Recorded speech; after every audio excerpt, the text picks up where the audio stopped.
जय माता दी दोस्तों, कैसे हैं आप सब। चलिए शुरू करते हैं आज की कहानी।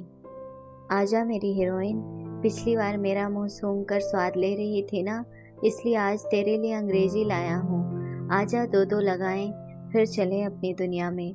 समाज के सभ्य आदमी ने बोतल की सील तोड़ते हुए आईने के सामने अपने बाल संवारती शीला से कहा, ना साहब, आज नहीं पिएगी मैं। शीला ने मुस्कुराकर जवाब दिया, काय को नहीं पिएगी भला, नाराज है क्या मेरे से। देख, मैं अपनी बीवी को झूठ बोल कर आया सिर्फ तेरे वास्ते। पता नहीं कौन सा जादू कर दी है तू मुझ पर। ये शीला का ही नशा था, जिसे बिना पिए ही साहब के जुबान ने अपने बोलने का लहजा बदल दिया था। नहीं साहब, आपसे कैसी नाराजगी, एक आप ही तो हो जो अपन को मानते हो। फिर काय को नहीं पिएगी, महंगा वाला ब्रांड है, घूंट भर ले। साहब ने मनुहार करते हुए शीला से कहा, नहीं साहब, आज अपन का व्रत है, करवा चौथ का। पहले आपकी कोई बात नहीं टाली मैं, पर आज जोर ना लगाओ अपन को। व्रत वाली इस बात सुनकर साहब को बड़ा आश्चर्य हुआ। एक ही पल में उनके दिमाग में ये सवाल उछल कूद करने लगा कि ये गंदे बाजार की गंदी औरत भला किसके लिए व्रत रखेगी। इसका पति होता तो यहाँ क्या करती है, तू और व्रत, मगर किसके लिए। साहब ने उत्सुकतावश पूछ ही लिया, अपने मर्द के वास्ते। शीला, जिसकी मुस्कान ही उसका सबसे बड़ा हथियार थी, जिसने इस मुस्कान से साहब जैसे कई साहबों के तन में सभ्यता का चोगा उतरवा दिया था। मुस्कान जिसने दर्द में भी इसका साथ नहीं छोड़ा था। वो मुस्कान पति का नाम आते ही उसके चेहरे से ऐसे गायब हुई जैसे छूते ही पानी का बुलबुला गायब होता है। पति है तेरा, तूने कभी बताया नहीं, कहाँ है अभी वो। साहब ऐसे अचंभित थे जैसे मृत्यु का रहस्य जान गए हों। उसमें बताने जैसा कुछ है ही नहीं साहब। इंसान बात उसी की करता है जिससे या तो वो सबसे ज्यादा प्यार करता है या सबसे ज्यादा नफरत। पर वो ना तो मेरे प्यार के लायक है और ना ही नफरत के। अपन को उससे बस घिन है, इतना घिन कि उसका नाम लेते ही अपन के मुंह का स्वाद घिनघिना हो जाता है। उसका ख्याल आते ही आसपास से अपन को सड़ी लाश की बदबू आने लगती है।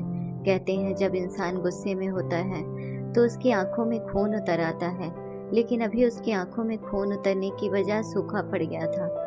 सूखा उस रेगिस्तान की रेत जहाँ इंसान के हलक से गटकने वाला थूक भी सूख जाता है। वो बहा चुकी थी अपनी आंखों से खून, पानी, सब। अब बस उसकी आंखों में मातम था। तू कहती है उसके लिए घिन है तेरे मन में, और उसके लिए व्रत भी रखती है। ये मुझे समझ नहीं आया। साहब के जहन में अटका ये सवाल उन्हें उतना ही परेशान कर रहा था जैसे गले में फंसा मछली का कांटा। जानते हैं साहब, तब अपन यही कोई 14 वर्ष की रही होगी जब अपन के बाप अपन को इसके पल्ले बांध दिया, ये कहता शहर में इसका बढ़िया नौकरी है, घर है, सब है। मेरा बाप इसके झांसे में आ गया और भेज दिया अपनी बच्ची को उसकी उम्र से 3 गुने इंसान के साथ। जब अपन यहाँ आए तो देखा कि इसका तो धंधा ही है दूर गांव से गरीब बच्चियों को ब्याह कर यहाँ लाना और इस बाजार में बेच देना। यहाँ लाते ही इसने मुझे दरिंदों के सामने परोसना शुरू कर दिया और मैं कुछ ना कर पाई। रोई, चिल्लाई, भागना भी चाही, मगर पकड़ी गई। करंट लगता था मेरे को। कहता तू रोजी है अपनी, तेरे को मैं मारेगा नहीं। इसकी वजह से अपन ने नरक काटा साहब। हर रोज तरसी मैं मौत के लिए। आज वो भयानक बीमारी में पड़ा है।